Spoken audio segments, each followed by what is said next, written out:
बिस्मिल्लाहिर्रहमानिर्रहीम अस्सलामु अलैकुम वरहमतुल्लाहि वबरकातुहू। मुर्शिद इमरान खान इस वक्त दुनिया के अमीर तरीन और ताकतवर शख्स बन चुका है। मुर्शिद इमरान खान इस वक्त दुनिया का अमीर तरीन और ताकतवर शख्स बन चुका है।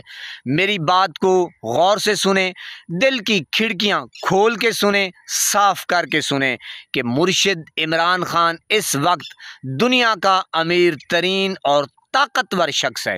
जी मेरे पाकिस्तानियों, अब आप सोच रहे होंगे और सोचना भी चाहिए कि मुर्शिद इमरान खान के पास ऐसी क्या दौलत है, रकबे के लिहाज से होगा अमीर तरीन, या पैसा, धन दौलत, डॉलर और सोना, जवाहरात, हीरे। ना ना ना ना मेरे पाकिस्तानियों, ना।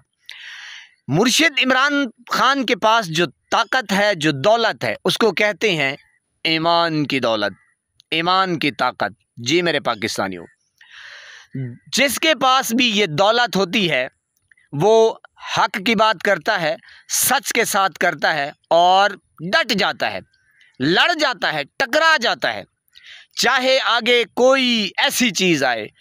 मैंने कहा जनाब, चट्टान आए, पहाड़ आए, कोई चीज़ भी आए, उसके आगे टेक नहीं पाती। आप क्या समझते हैं मेरे पाकिस्तानियों कि ईमान की दौलत क्या चीज़ है? यानी कि अल्लाह के ऊपर यकीन कामिल रखना, अल्लाह की रस्सी को मजबूती से थाम लेना, अपने आप को जकड़ लेना, इसको कहते हैं ईमान की दौलत। यानी कि ईमान की दौलत से मुर्शिद इमरान खान बिल्कुल, मैंने कहा, माला माल है। आप ये सोचें कि इस वक्त बड़े बड़े अहले सुन्नत को ले लें, अहले तशरीह वालों को ले लें, बरेलवी को ले लें, मैंने कहा देवबंद को ले लें, और जनाब जितने भी अकायद हैं उनको ले लें, वो तो डरे हुए हैं, वो तो सहमे हुए हैं। वो ये कह रहे हैं कि जनाब नमाज ऐसे पढ़नी है और हाथ जो हैं ऐसे धोने हैं, ये कोनिया तक, और मसा कैसे करना है, नाक में उंगली, यानी कि ये तरीक़ाकार।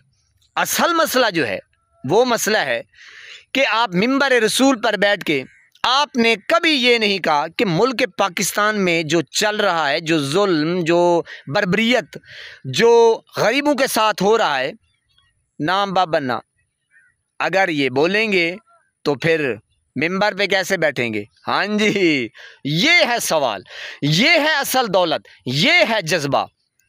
क्योंकि फिर वो मिंबर पे नहीं बैठ सकते।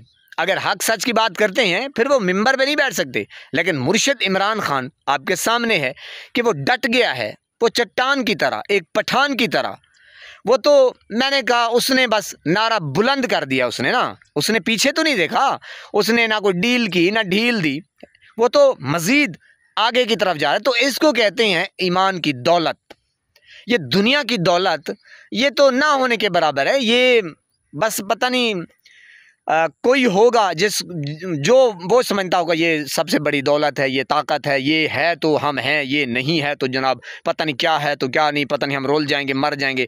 लेकिन मैं समझता हूँ, मुर्शिद इमरान खान भी यही समझते हैं कि जिसके पास ये दौलत है वो आर्मी चीफ को ललकार के कहता है कि मेरा दुश्मन तू है, मुल्क के साथ खिलवाड़ भी तू कर रहा है, गरीबों के साथ जो जुल्म है, जो ज़्यादती है, वो भी तू कर रहा है, और जो मुल्क पाकिस्तान के साथ जुल्म हो रहा है 78 सालों से, ये भी इदारे, इस्टेब्लिशमेंट, यही जर्नेल करा रहे हैं। जी मेरे पाकिस्तानियों, तो भाई हम क्यों डरें, हम क्यों डरें?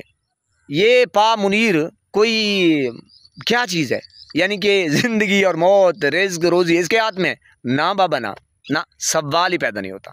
व तो इज़्ज़ो मंतशा व तो ज़िल्लो मंतशा, इज़्ज़त, ज़िल्लत, ज़िंदगी, मौत, रोज़ी, रिज़्क मेरे अल्लाह रब्बुल इज़्ज़त के दस्त कुदरत में है। तो मेरे पाकिस्तानियों, आप समझिए इस बात को कि मुर्शिद क्यों डटा हुआ है, क्या ऐसी ताकत है मुर्शिद के पास कि झुकने का नाम ही नहीं लेता, डट गया है। मैंने कहा आगे की तरफ, आगे की तरफ। तो मेरे पाकिस्तानियों, आपको सोचना चाहिए कि क्या वजह है कि क्यों हम कमज़ोर हैं। जो हम कहना चाहते हैं वो कह नहीं पा रहे। क्या वजह है? असल वजह यही है कि ईमान की कमज़ोरी है। अल्लाह रब्बुल इज़्ज़त की कसम, अल्लाह के जाहो जलाल की कसम, ईमान की कमज़ोरी है। वरना बंदा 2 नंबर हो, बंदा जुल्म कर रहा हो पाकिस्तान के ऊपर, गरीबों के ऊपर, जो हालात चल रहे हैं, तो खुल के बात क्यों नहीं कर सकता? मेरी तो समझ से बालातर है। और मैं यही कहूँगा कि अपने ईमान को कायम रखो और अल्लाह के ऊपर यकीन रखो, ईमान कामिल रखो, अल्लाह की रस्सी को मजबूती से पकड़ लो, अपने आप को अल्लाह की रस्सी से जकड़ लो, फिर दुनिया की ताकत आपको पीछे नहीं हटा सकती। अस्सलामु अलैकुम।